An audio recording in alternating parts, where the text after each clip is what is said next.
आज दिवसभर ढगाळ वातावरण होतं, त्यामुळे कपडे काही सुकले नाही. तर अशी काही स्थिती आहे, थोडे वरती आणि काही खिडकींवरती टाकले छोटे जे कपडे आहेत ते.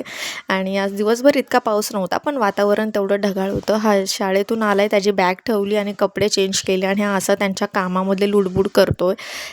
म्हणजे घराजवळ थोडंसं काम चालू आहे. काल हे सुट्टीवरती होते, तर त्यांनी मेथीची भाजी आणली होती आणि मी खूप दिवसानंतर मेथीची भाजी करणार होती. म्हटलं तुमच्याबरोबर शेअर करावंच, तर मुलं येण्याअगोदर ही निवडून पण घेतली. ती एकदा घरी आली की मग मला काही सुधरत नाही. मग त्यांच्या मागे सगळा माझा दिवस जातो.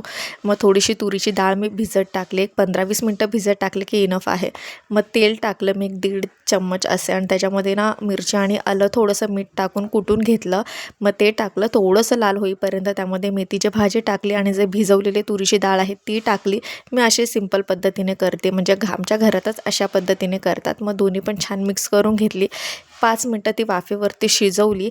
माझी आजी मला नेहमी सांगत असते की ती ना मेथीची भाजी अशी झाकण टाकून शिजवू नये, ती कडू लागते.